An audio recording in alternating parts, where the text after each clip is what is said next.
Bismillahirrahmanirrahim. Assalamualaikum warahmatullahi wabarakatuh. Innal hamdalillah nahmaduhu wa nasta'inuhu wa nastaghfiruh wa na'udzu billahi min shururi anfusina wa min sayyiati a'malina. Man yahdihillahu fala mudilla lahu wa man yudlilhu fala hadiya lahu. Asyhadu an la ilaha illallah wahdahu la syarika lahu wa asyhadu anna Muhammadan 'abduhu wa rasuluhu alladzi la nabiyya ba'dahu. Allahumma salli wa sallim wa barik ala nabiyyina Muhammad wa ala alihi wa ashabihi ajma'in. Alhamdulillah, Bapak Ibu sekalian yang dirahmati Allah, kita bersyukur pada kesempatan yang penuh dengan keberkahan ini. Allah berikan kepada kita semua kesehatan, waktu luang. Semoga majelis ini menjadi majelis yang manfaat untuk urusan dunia dan akhirat kita. Amin ya rabbal alamin. Salawat serta salam kita haturkan untuk junjungan kita bersama Nabi besar Muhammad sallallahu alaihi wasallam dengan ucapan Allahumma shalli ala Muhammad wa ala ali Muhammad.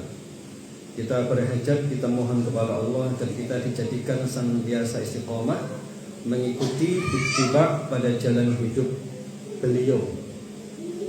Amin ya rabbal alamin.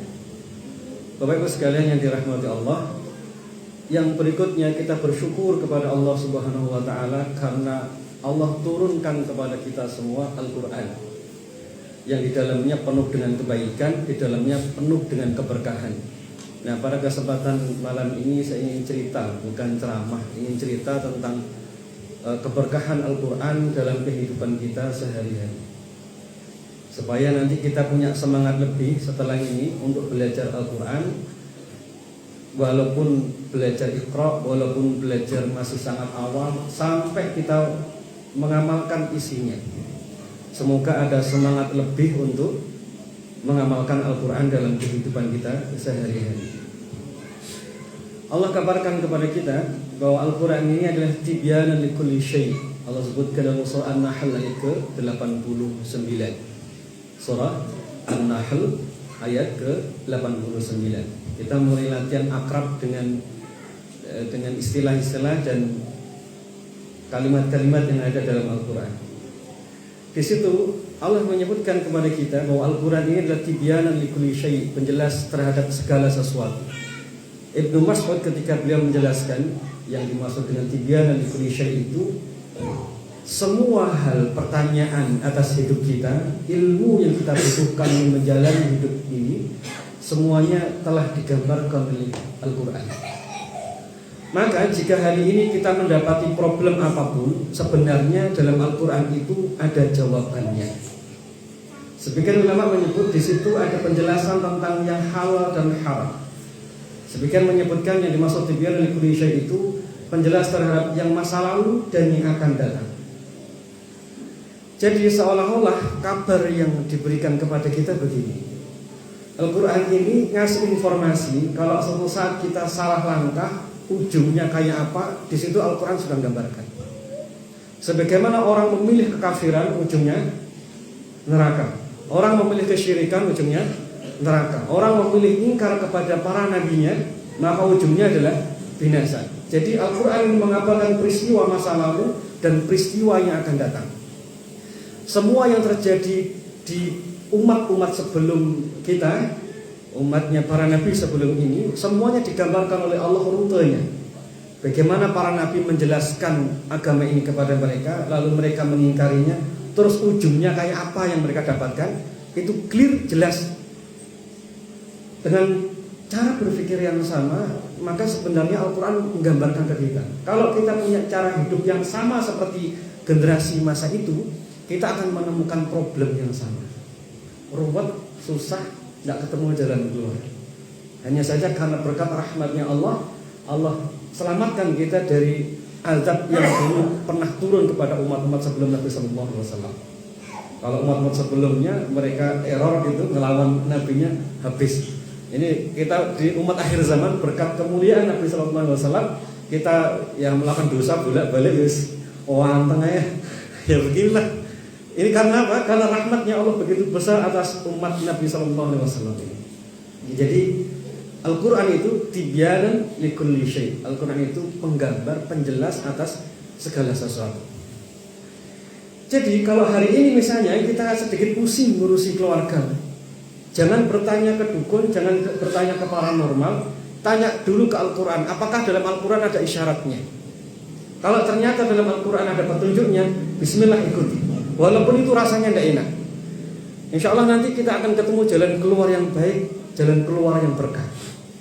Suami ngurusi istri, pusing 7 keliling, dikandani wangel, disuruh taat susah, disuruh sholat telat terus, rasanya pengen ngamuk banting piring.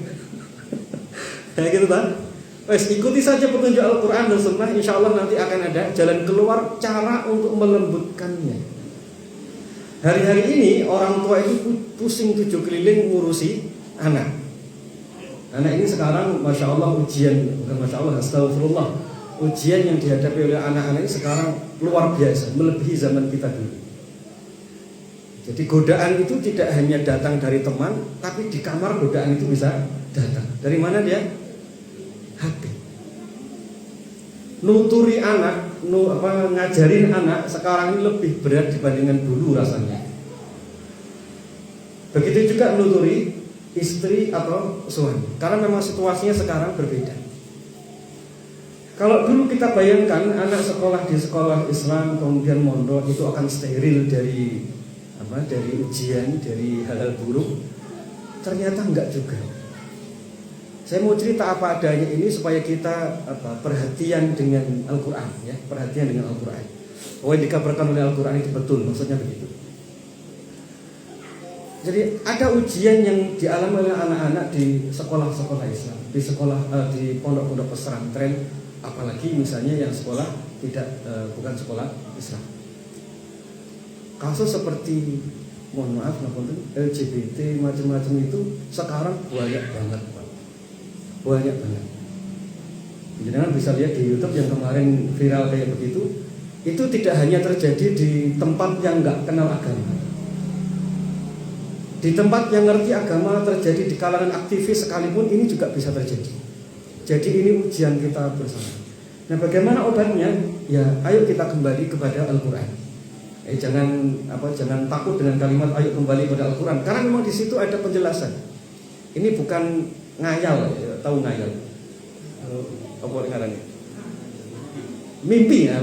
Ini bukan mimpi, tapi memang demikianlah adanya. Kalau kita kembali pada Al-Quran, maka kita akan menemukan jawaban yang luar biasa. Tapi sebelum masuk ke bab itu, saya ingin gambarkan tentang betapa berkahnya Al-Quran bagi kehidupan kita. Betapa berkahnya Al-Quran bagi kehidupan kita. Maka setelah ini, bismillah, mari sama-sama kita semangat dengan Al-Quran. Waktu itu saya ketemu dengan sahabat di Makassar. Waktu saya ngisi di sana, kemudian beliau cerita, beliau dai di Maluku, di daerah pedalaman. Di sana itu kalau beliau cerita kalau ngambil gaji dari yayasan gitu, dia harus perjalanan ke kecamatan. Kalau kecamatan itu perjalanannya jauh banget. Jadi terpaksa dia harus ngambil gajinya itu dirapel sekian bulan baru diambil lagi karena terlalu jauhnya perjalanan. Kampung banget pedalaman. Nah, di situ suatu saat beliau cerita kejadian tentang 2 orang yang sangat baik. Seorang ibu dengan anaknya. Beliau cerita, sang ibu ini waktu itu tiba-tiba beliau meminta ke ustadz ini, ustadz minta tolong saya dibacakan Al-Quran. Jadi sehari itu tiba-tiba ibu ini pengen dengerin Al-Quran saja gitu. Tapi anehnya beliau tidak mau baca sendiri, beliau pengen dibacakan oleh ustadz tadi. Beliau dibacakan oleh ustadz itu pagi sampai sore, istirahat, makan, bacakan lagi 1 hari, 2 hari, sampai di hari ketiga ibu itu bilang begini, ustadz sudah membaca Al-Qurannya, insya Allah saya sudah tenang. Saya ditunggu oleh teman saya di luar itu 2 orang. Si ustadz ini kaget karena beliau melihat di luar kok tidak ada orang gitu. Siapa dimaksud? Kesurupan tapi. Jadi ini bilang begitu. Ustadz sudah berhenti ngajinya, saya ditunggu oleh teman saya 2 orang. Ya masya Allah saat ini karena paham agama beliau akhirnya ingat salah satu hadis Nabi SAW ketika orang menjelang sakaratul maut itu didatangi oleh 2 malaikat rahmat. Tahu ya hadis itu ya? Yang satu nanti ada malaikatnya membawa ruhnya dengan membawa kain yang sangat harum, yang itu digunakan untuk membawa ruhnya orang beriman. Yang satunya lagi adalah malaikat Israil. Lalu akhirnya Ustaz tadi bilang mengumpulkan anak-anaknya, disuruh mereka saling meminta maaf. Terus setelah itu ibu tadi mengucapkan 2 kalimat syahadat, lalu mendekapkan kedua tangannya dan meninggal. 3 hari sebelumnya dibacakan Al-Quran terus-menerus oleh sang ustadz ini. Kemudian ditanya ke anaknya, apa amalan si ibu ini sampai kok sebegitu mulianya ibu ini? Pertanyaan saya akan jenengan semua. Ini kira-kira orang yang begini beruntung atau beruntung banget? Beruntung banget gitu. Masya Allah. Jadi beliau ketemu dengan ujung kehidupan yang sangat mulia. Akhirnya beliau bertanya, ustadz ini bertanya ke anak-anaknya ini, apa amalan ibu ini kok sampai begitu mulianya dia di hadapan Allah? Ternyata si ibu ini punya 2 amalan, simple, sederhana, orang daki-daki dari orang Jawa. Simple, sederhana 2 amalan. Yang pertama, beliau biasa puasa sunnah, Senin Kemis. 1. Yang kedua, beliau ini seneng banget dengan Al-Quran. Ini kelebihannya si ibu ini. Apa amal yang kedua? Senang banget dengan Al-Quran. Ternyata inilah barokahnya Al-Quran. Masya Allah, dengan sebab kecintaannya kepada Al-Quran tadi, setiap hari waktunya habis dengan Al-Quran, beliau wafat dalam keadaan telah dibacakan Al-Quran. Bapak Ibu bisa bayangkan betapa agungnya wanita ini di hadapan Allah SWT. Dengan sebab apa? Kecintaannya terhadap Al-Quran. Jadi Al-Quran itu barokah. Berkahnya kayak begitu. Nah, kalau di ujung kehidupan saja Al-Quran bisa menyebabkan seseorang terlindungi dari musibah yang besar, yaitu su'ul khatimah, maka yang lebih ringan dari itu insya Allah Al-Quran bisa digunakan. Maksudnya begitu. Jadi apakah ada musibah yang lebih besar selain su'ul khatimah? Ayo kira-kira. Kecelakaan lebih parah mana ya? Kecelakaan dibandingkan dengan su'ul khatimah, lebih mengerikan mana? Lebih mengerikan su'ul khatimah. Mas, Pak, panjenengan dilabrak sama istri, lebih mengerikan mana? Dengan su'ul khatimah? Lebih mengerikan su'ul khatimah. Nah, kalau Al-Quran saja bisa menyelamatkan seseorang dari su'ul khatimah, maka dengan musibah yang lebih ringan, insya Allah akan bisa menyelamatkan. Jadi, itu cara pandang pertama. Jadi Al-Quran ini adalah berkah. Maka ambillah sekarang, sungguh-sungguhlah membaca Al-Quran, karena di dalamnya ada keberkahan yang sangat luar biasa. Walaupun hanya dengan tilawah saja. Jangan mengecilkan tilawah. Ya, sekali lagi jangan mengecilkan tilawah. Bapak Ibu sudah rutin ngajinya ya, insyaallah. Nah, insyaallah. 1 bulan sekali, atau 1 bulan sekali. Ayo bismillah, mudah-mudahan di masjid ini nanti rutin diadakan tahsinnya. Sampun nonton ya? Alhamdulillah. Mudah-mudahan ini bagian dari kesungguhan kita mencari berkah dari Al-Quran. Ini sebaik-baik pintu menuju keberkahan. Baik, Bapak Ibu sekalian yang dirahmati Allah, tadi di awal kita disebutkan oleh Al-Quran dalam oleh Allah SWT dalam surah An-Nahl ayat 89. Al-Quran itu tibyanan likulli syai'. Al-Quran itu penjelas terhadap segala sesuatu. Baik, mari kita pelan-pelan masuk ke sebagian pertanyaan yang ada dalam hidup kita. Pak, saya ini mengalami ujian dalam hidup, tapi kok nggak selesai-selesai. Apa kabar Al-Quran tentang ujian yang saya hadapi? Oke ya? Baik, Pak, saya kok mengalami ujian tentang anak. Pak, saya kok mengalami ujian tentang istri, tentang suami, bahkan tentang badan saya sendiri yang sakit. Apa yang Allah kabarkan tentang ujian ini? Mari sama-sama kita masuk ke surah Asy-Syura ayat ke-30. Surah Asy-Syura ayat ke-30. A'udzu billahi minasyaitonir rajim. Bismillahirrahmanirrahim. Wa ma asabakum min musibatin fabima kasabat aydikum wa ya'fu 'an katsir. Ma asabakum min musibatin, dan apa saja musibah yang menimpa dirimu, fabima kasabat aydikum wa ya'fu 'an katsir, semua itu disebabkan karena ulah tangan kalian sendiri, namun Allah telah memaafkan sebagian besarnya. Baik, mari kita lihat ayat ini dengan dua sudut pandang. Pertama, kita lihat dengan sudut pandang yang gembira dulu. Apa maknanya sudut pandang gembira? Oh, berarti apa yang menimpa diri kita ini sebenarnya sedikit. Betul ya? Apa yang menimpa diri kita sebenarnya adalah sedikit, karena Allah sebutkan di bagian akhirnya wa ya'fu 'an katsir. Allah hapuskan, Allah maafkan sebagian besarnya. Seandainya sebagian besar itu tidak dimaafkan, naudzubillah summa naudzubillah, babak belur hidup kita, Pak. Baik, apa kata di bagian awal tadi? Allah kabarkan apapun yang menimpa diri kita di hari ini itu sebenarnya ada kaitannya dengan pola tingkah laku kita sendiri. Ini kabar dari Al-Quran. Kalau kita mengalami sesuatu, yang harus kita lakukan pertama kali, nengok ke siapa? Ke diri sendiri. Baik, jadi sebagian besar yang menimpa diri kita itu karena ulah tangan kita sendiri. Apa maknanya? Oh, berarti Pak, kalau selama ini saya mengalami kesulitan rezeki, ya mungkin itu karena sebagian dosa atau kesalahan kita. Lupa, hal semacam itu masih terjadi. Iya Pak, nanti saya sebutkan beberapa contoh ya. Ini konsepnya dulu yang disebutkan dalam Al-Quran. Pak, berarti kalau misalnya saya sekarang mengalami kesulitan berupa mendidik anak, bandel banget, dikasih tahu seperti melawan terus menerus, berarti ini ada kaitannya dengan kesalahan saya. Iya, lihat dari sudut pandang ini dulu. Baik, sudut pandang pertama tadi adalah ini kabar gembira karena yang dihapuskan itu banyak. Baik, sudut pandang yang kedua berarti cara kita melihat atau memaknai ayat ini, sebagian besar yang terjadi pada diri kita disebabkan karena perbuatan diri kita sendiri. Pak, Bu, mari kita lihat lebih lanjut apa yang disampaikan oleh Nabi SAW. Demi Allah yang jiwaku berada dalam genggamannya, tiada sesuatu yang menimpa seorang mukmin berupa kepayahan, kesusahan hingga tertusuk duri di kakinya,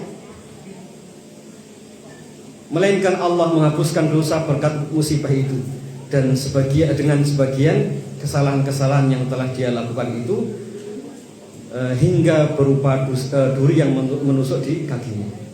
Baik, jadi ada sebagian kesalahan-kesalahan kita yang itu akhirnya muncul jadi problem di hari ini. Baik, kita tutup ayatnya. Mari kita lihat penjelasan para ulama tentang hal ini. Baik, ayatnya kita tutup. Tadi surah apa? Masih ingat? Asy-Syura ayat 30. Sampai Nabi SAW tadi, semua yang menimpa diri kita termasuk kesusahan, kelelahan, sampai tertusuk duri, itu bermanfaat untuk menghapuskan dosa. Baik, alhamdulillah. Berarti ada dosa yang dihapuskan dengan ujian itu. Tenang dulu, relax dulu. Sekarang sudut pandangnya, oh berarti kalau saya diomelin sama istri, saya kesel, itu menghapuskan dosa. Iya, itu menghapuskan dosa.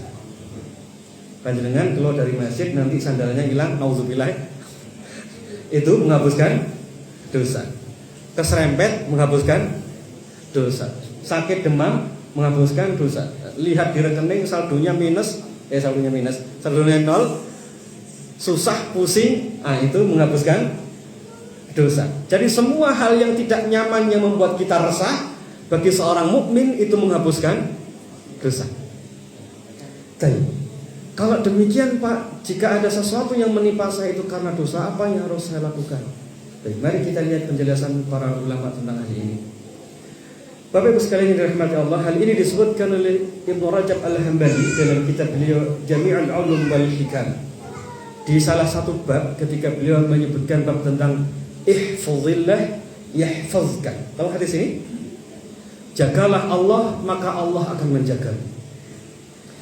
Nah, beliau kemudian menyebutkan orang-orang yang senantiasa menjaga dirinya untuk taat kepada Allah, maka dia akan dijaga. Sehingga para ulama dahulu sampai mengatakan demikian. Jika aku keluar dari rumahku, kemudian dia berbuat dosa, maka aku melihat asar atau pengaruh dari dosaku itu nampak pada diri, istri dan kuda tungganganku. Ya ulangi ya, ini kalimat yang ada di Jami'ul Ulum wal Hikam kata Ibnu Rajab Al-Hambali. Jadi kalau beliau tadi berbuat dosa, begitu pulang ke rumah, dia bilang kalau aku berbuat dosa tadi di jalan, aku akan melihat asar, pengaruh, bekas atau efek dari dosa yang aku lakukan itu nampak pada diri istri dan kuda tungganganku. Pak, Bu, berarti dosa itu tidak bisa disembunyikan. Iya, dosa itu nampak pada perilaku. Fudail bin Iyad, ini Fudail bin Iyad, beliau kemudian berkomentar dengan kalimat yang berbeda, disebutkan dalam kitab Al-Hilyatul Awliya. Fudail bin Iyad beliau berkomentar begini, kurang lebih sama lah, serupa dengan ini. Tidaklah rumah itu di dalamnya ada tikus kecuali disebabkan karena dosa penghuninya. Perkecualian bagi yang rumahnya dekat dengan sawah mungkin lain perkara ya. Lain perkara. Ini bukan perkataan saya, ini perkataan dari Fudail bin Iyad. Jadi tidaklah rumah itu ada tikus kecuali disebabkan karena dosa penghuninya. Saya dulu baca penjelasan beliau itu kayak iya kayak enggak gitu, iya enggak gitu. Sampai suatu saat saya mengalami peristiwa yang ini kayaknya mirip dengan penjelasan Fudail bin Iyad. Rumah itu kayak tikus, kayak tonggo dhewe gitu. Jadi kayak gak ono sungkane blas. Biasanya kan loncat-loncat di pojok-pojok gitu, ini enggak. Jadi jalan di atas jemuran, dibentak enggak lari. Sampai suatu saat saya masang perangkap ya, lem. Dikasih makanan ada satu saya taruh. Makanannya habis, tikusnya tidak ada yang nempel.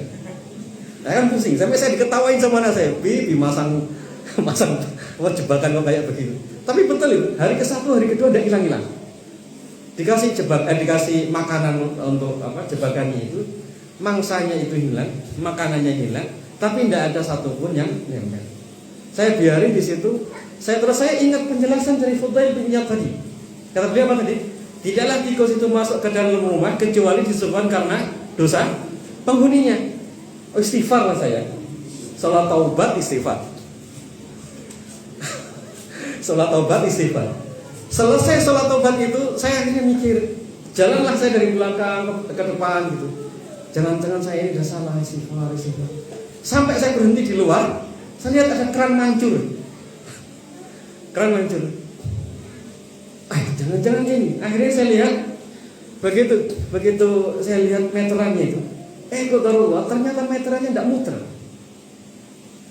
Meterannya tidak muter, tapi airnya ngalir. Sengaja saya tampung itu di ember karena saya pakai siram-siram. Saya baru mikir, astagfirullah, ini meterannya tidak jalan ya, meterannya tidak jalan, tapi airnya ngalir karena bocornya itu tes lumayan lah gitu. Saya tampung lalu saya pakai untuk siram-siram, untuk nyiram tanaman di teras. Dari situ saya mikir, Allahu Akbar, mungkin ini. Saya ganti kerannya, besoknya jebakan tikus tadi itu tidak saya kasih makan, ada tikusnya. Saya baru akhirnya meyakini bismillahirrahmanirrahim dari ucapan Fudail bin Iyad tadi. Mungkin ini adalah yang disebutkan Fudail bin Iyad tadi. Tidaklah tikus masuk di dalam rumah kecuali disebabkan karena penghuninya telah berbuat dosa. Hal semacam ini awalnya saya merasa ini hanya nasihat yang sifatnya spiritual. Tadi kan Al-Quran tadi menggambarkan masih teori kan ya. Wa asbabu min musibatin fa bima kasabat aydikum wa ya'fu an katsir. Teorinya gitulah. Orang berbuat dosa lalu kena musibah, teorinya gitu. Ternyata begitu di lapangan saya temukan kasus. Lah ini ngomah dhewe kayak begitu ternyata. Benar sekali yang disampaikan oleh Fudail bin Iyad tadi, persis itu yang saya alami. Nah begitu saya ubah kok alhamdulillah qadarullah ya, yaitu terus tikusnya nempel di situ. Tanpa harus ngasih pakan lagi. Nah kita bisa bayangkan seandainya jauh lebih besar dari itu. Bayangkan jika jauh lebih besar dari itu. Ya, tadi di surah Asy-Syura tadi itu pun masih kabar gembira, yaitu wa ya'fu an katsir. Yang dimaafkan itu lebih banyak. Yang ngerecokin hidup kita ya karena dosa kita sendiri itu sebenarnya dikit. Mari kita lihat yang kedua penjelasan para ulama tadi siapa? Fudail bin Iyad. Kemudian di Jami' al-Ulum wal Hikam Ibnu Rajab al-Hambali yang pertama, kemudian yang kedua Fudail bin Iyad. Yang ketiga Ibnu Sirrin. Ini disebutkan di kitab Hilyatul Auliya. Sama di kitab Hilyatul Auliya. Sama seperti kisahnya Fudail bin Iyad tadi.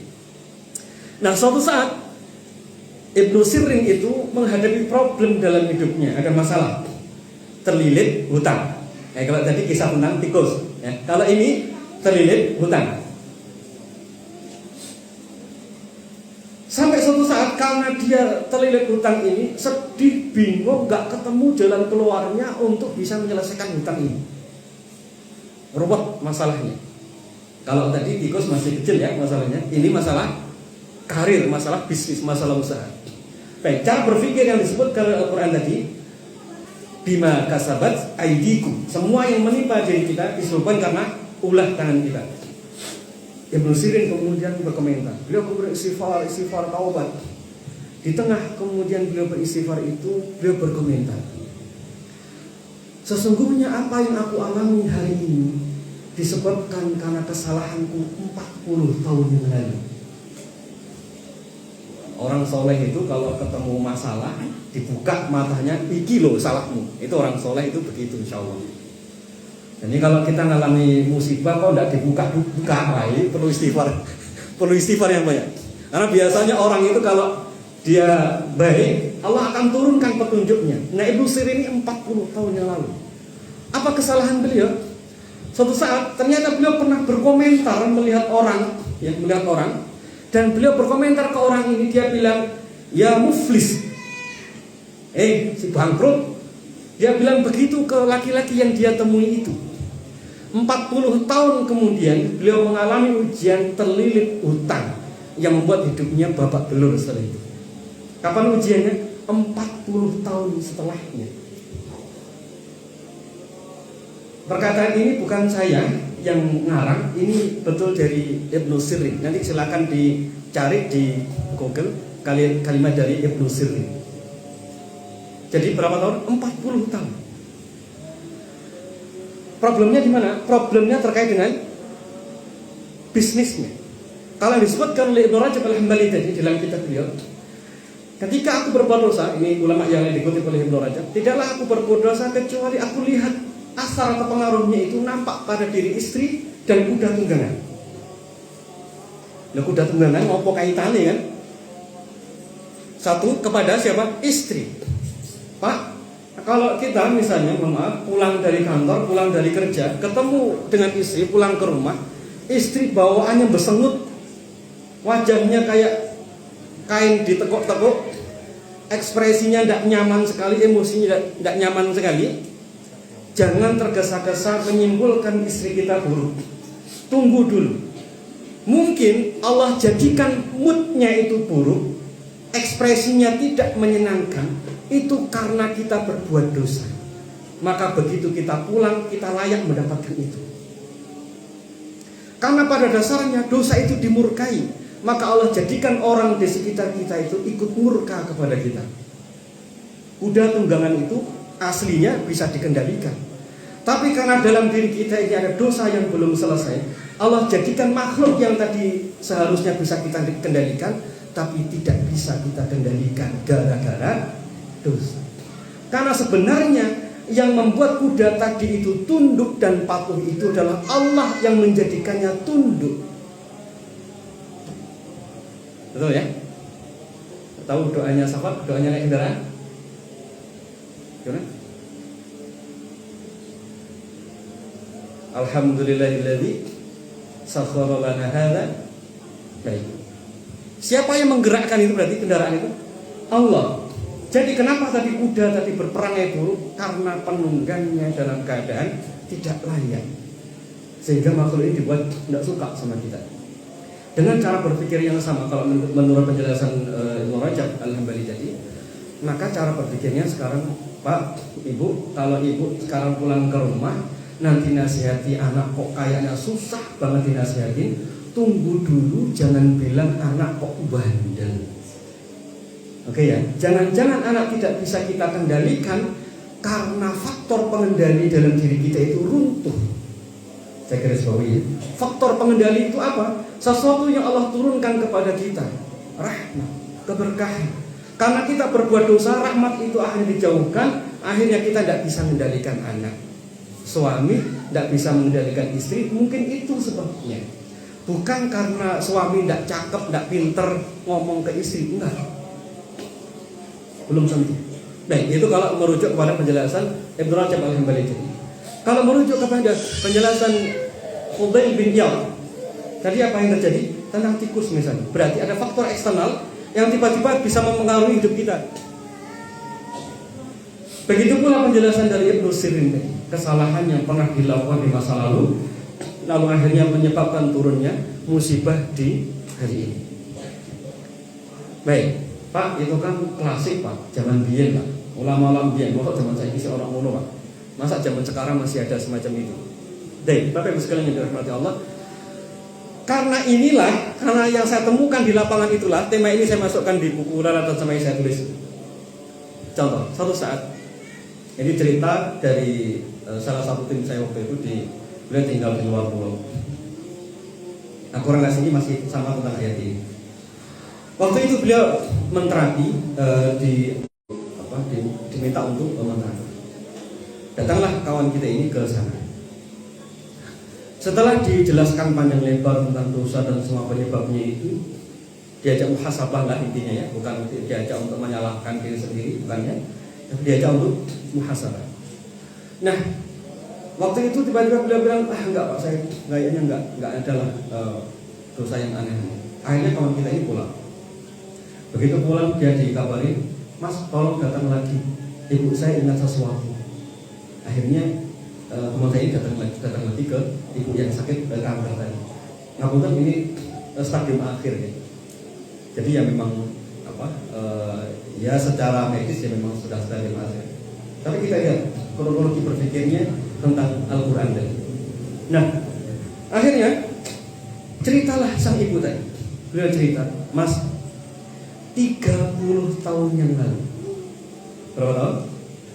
30 tahun yang lalu. Mirip seperti kisahnya Ibnu Sirin yang 40 tahun yang lalu. 30 tahun yang lalu saya pernah gaduh sawah dengan orang. Jadi patungan sawah dengan orang.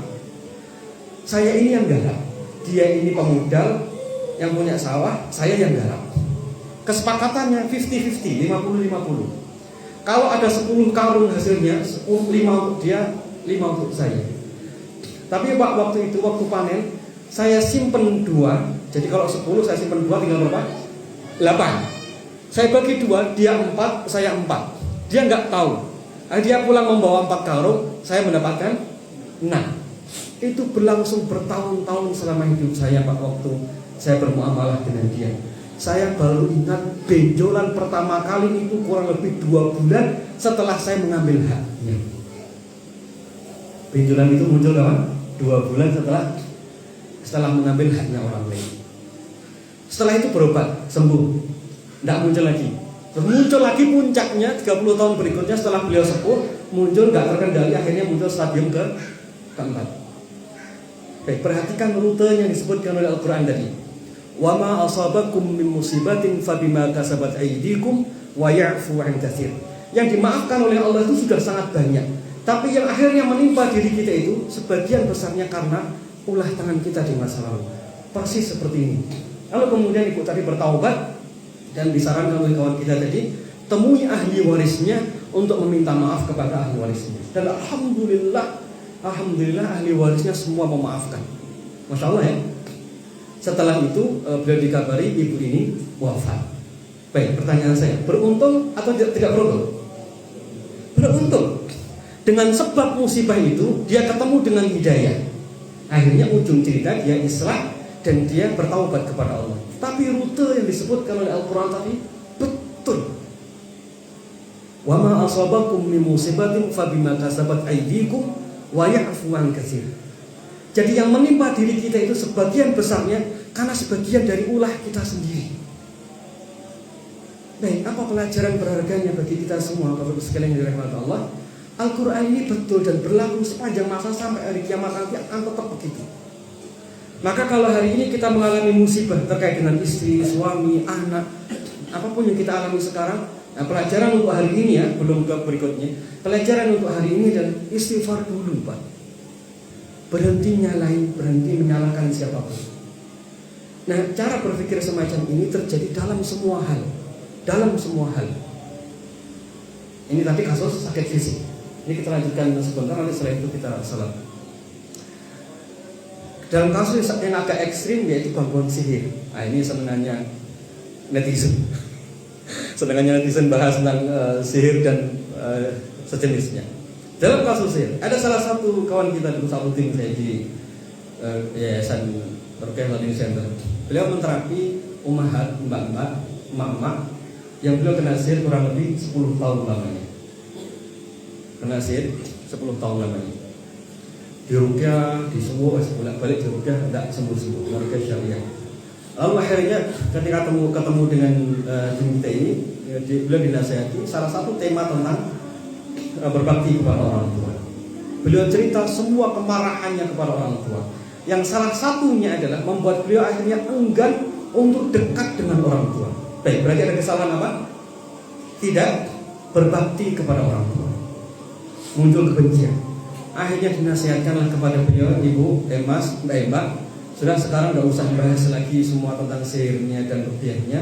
Sekarang pulang ke orang tua, perbaiki hubungan dengan bapak dan ibu. Masak sama ibu, nyuci sama ibu, nanti sholat sama ibu, dekat ibu, minta ridhonya, minta maaf ke beliau. 3 hari berselang setelah nasihat ini disampaikan, beliau cuti dari tempat kerjanya.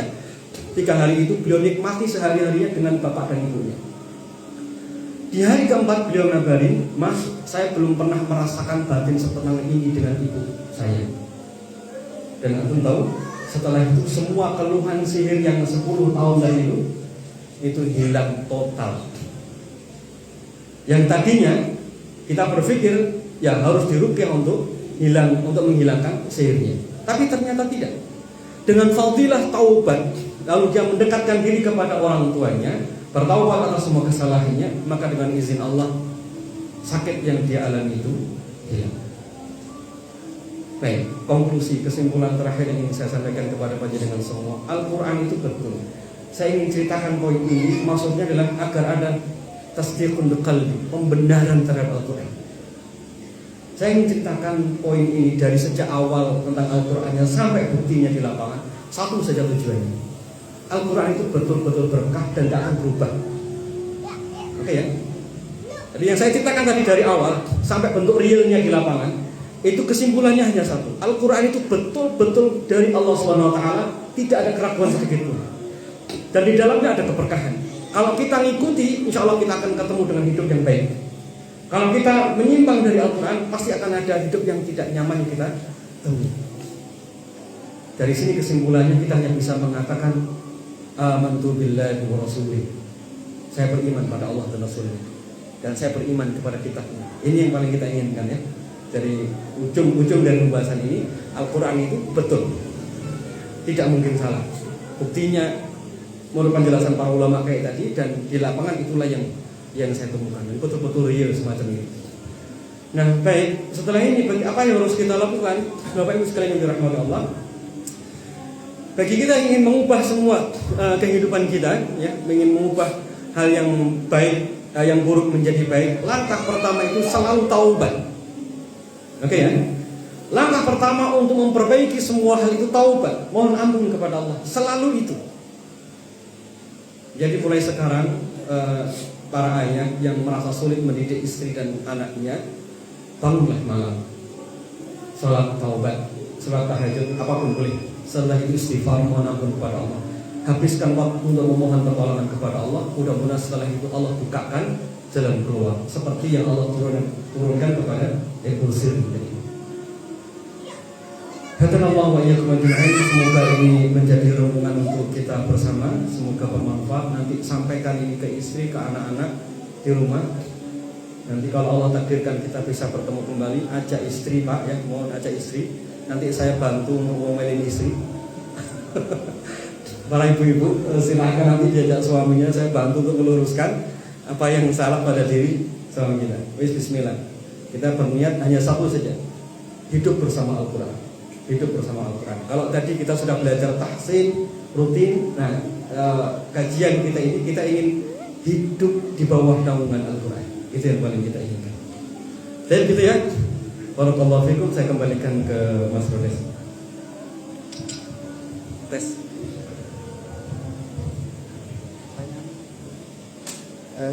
Gimana? Salat isya dulu atau? Isya dulu. Baik. Ada sisa.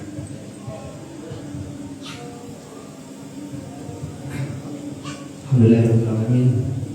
Masya Allah, penjelasan dari Ustaz mudah-mudahan menambah iman kita semua nih. Dan insya Allah kajian ini akan kita adakan rutin nih. Insya Allah. Insya Allah. Nah, dan kami bukan juga setiap hari insya Allah di sini juga ada kajian tahsin. Tahsin itu kalau tajwid itu kita berlatih memahami teori membaca Al-Quran. Kalau tahsin itu latihan membacanya. Nah, di sini sudah ada Ustaz Amar tadi yang menjadi imam masjid. Nah, imam Ustaz Maghrib, dia yang akan mengajar tahsin. Kemudian kita mengambil hikmahnya di kajian seperti ini, ngaji boleh. Pertanyaan boleh kalau masih lagi bukan. Ada pertanyaan dari jamaah.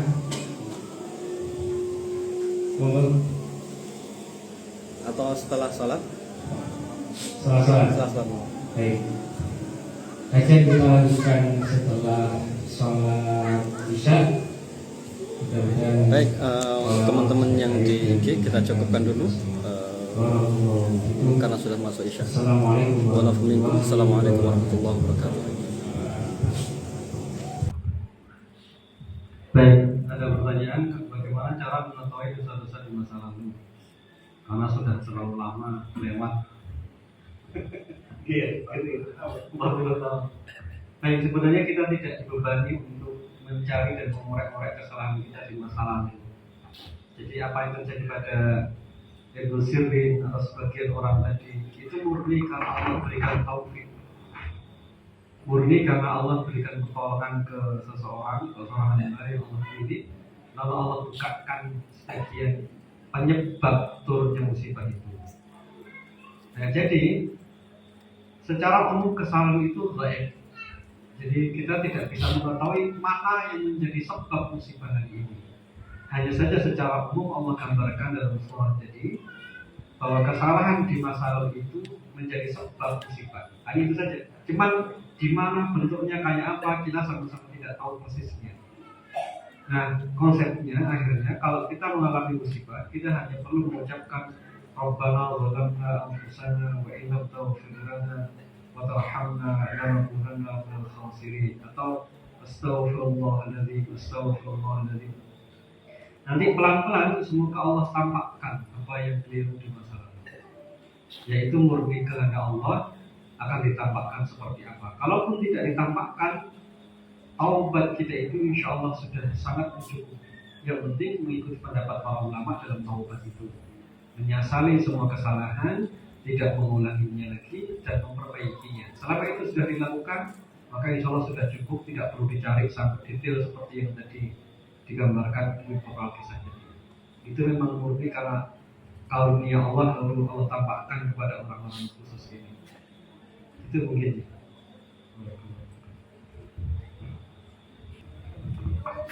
Baik, supaya rasanya lebih nyaman dalam batin ketika kita mengalami ujian yang sekarang terjadi.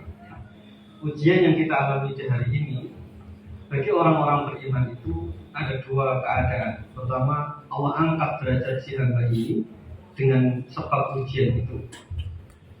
Siapa mereka? Orang-orang soleh, para nabi, para rasul, dan orang-orang setelahnya. Mereka derajatnya mulia bukan karena dosa mereka mengalami ujian, tetapi karena kecintaan Allah pada si hamba ini. Jika Allah mencintai seorang hamba, Nabi mengatakan ikut salahu, maka Allah akan menguji dia. Jadi ketika kita mengalami sakit, sedangkan kita tidak ada dosa dalam tanda kutip tidak ada, itu karena Allah sayang sama kita. Karena ada sebuah kedudukan yang tidak bisa dicapai oleh si hamba ini kecuali dengan ujian. Nanti di akhirat ada ahli musibah, ada ahli afiyah. Ahli musibah itu orang yang selama hidupnya penuh dengan ujian. Dan ahli afiyah itu orang yang semasa hidupnya penuh dengan nikmat.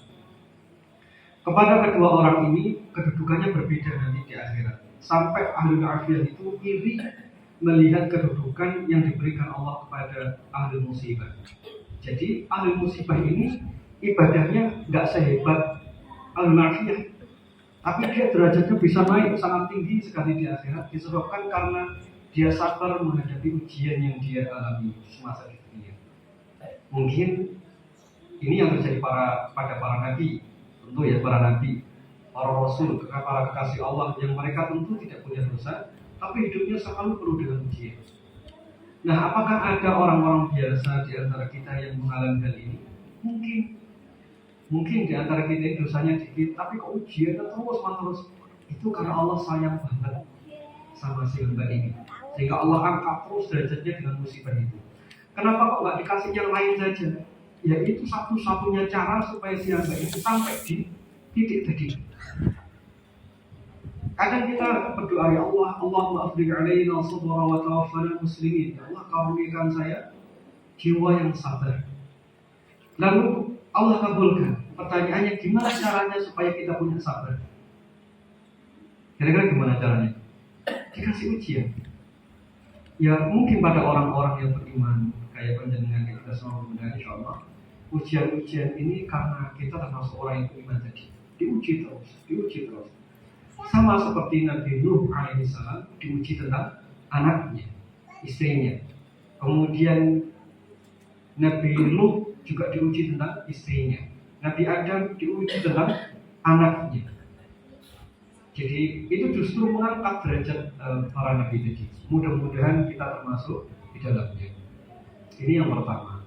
Yang kedua, ada di antara hamba itu yang memang dia hanya bisa mencapai derajat tertentu, tapi derajat tertentu ini dihalangi oleh kesalahannya.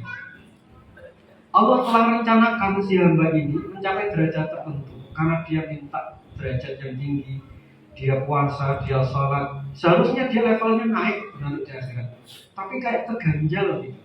Terganjalnya disebabkan apa? Karena dosanya. Nah, dosa ini perlu dihapuskan. Karena Allah sayang sama si hamba ini, Allah ridho, Allah berikan janji, kamu nanti di akhirat kedudukanmu ini. Tapi ada yang gandoli kakimu. Apa itu? Kesalahanmu di masa lalu. Maka Allah hapuskan kesalahan itu dengan cara diberi ujian.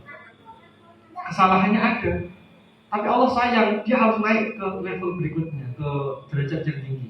Nah, satu-satunya cara supaya derajatnya tadi tercapai, ya dosanya harus dihapuskan.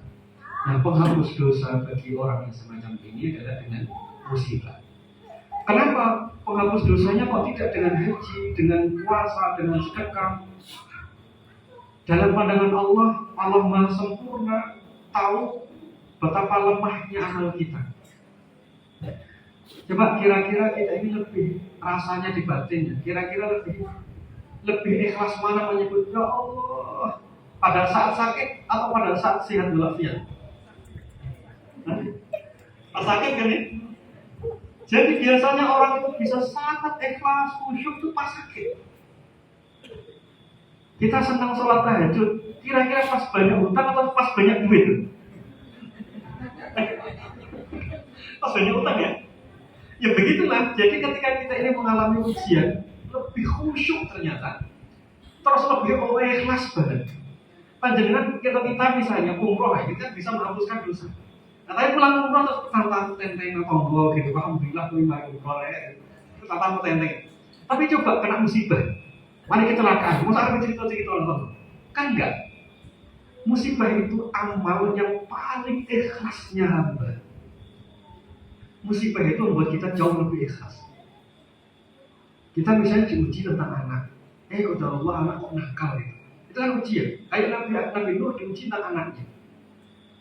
Kan beda kalau misalnya orang tua punya anak pinter. Kira-kira pengen cerita ke tetangga itu yang mana kira-kira? Anak pinter atau anak nakal? Anak pinter. Tanpa kita sadari anak pinter itu membuat ujub, sombong, tinggi hati, takabur gitu. Tapi begitu anak kita nakal, tawadhu seketika. Ini nggak punten, contoh misalnya imam masjid, ustaz, kau tahu anaknya baca Al-Quran susahnya minta ampun, nggak tawadhu seketika. Tapi beda kalau ustaz terus anaknya pinter ngaji, nggak ya begitu, berarti begitu. Tapi kalau tiba-tiba Allah takdirkan anaknya ngajinya wangi, saya yakin tawadhunya tiba-tiba muncul. Cerita karo kanca anaknya pinter ngaji, pinter meneng, gitu ya. Kenapa? Ya orang itu akan ditundukkan dengan musibah. Musibah itu membuat pikiran merendah, hati menjadi merendah. Gitu. Jadi kalau tadi musibah terkesan menakutkan, ya sebenarnya itu bentuk kasih sayang Allah kepada hamba. Beda kalau orang kafir. Orang kafir itu kalau kena musibah dia tidak akan ketemu jalan untuk taubat. Ini bedanya orang kafir dengan orang beriman. Semua musibah yang dialami oleh orang beriman tadi itu ujung-ujungnya dia pasti akan menyebut asma Allah. Ibu habis diomelin, dimarahin sama suami sama anak. Masuk ke kamar, gelar sajadah, istighfar. Ya Allah, bujuku, anakku. Nangis tapi disebut sama Allah. Orang kalau kena musibah akan begitu. Orang beriman maksudnya. Tapi kalau orang kafir, dia mengalami musibah, justru yang dipikirkan adalah kesyirikan, kemunafikan. Kalau musibah itu membuat dia tidak ingat pada Allah, itu baru yang namanya santu. Ya, jadi apa sebutan paling pas untuk kita dengan ujian-ujian ini? Ini semua karunia. Bagi orang beriman itu karunia. Sakit itu karunia. Karena di dalamnya ada penghapusan dosa yang mungkin tidak bisa kita hapuskan dengan kualitas ibadah kita selama ini. Jadi sakit itu karunia, sebagaimana sehat juga karunia. Bagi orang beriman sama saja. Mungkin begitu Pak ya. Semoga yang sakit tetap semangat ya. Ini karunia. Asam urat, kolesterol, ini karunia. Jangan dianggap adab. Tuh soalnya sampai akeh asam urat gak mari-mari. Bukan ya. Ini karunia. Ada bukan gitu aja ya. Insyaallah. Baik, cukup. Ada lagi?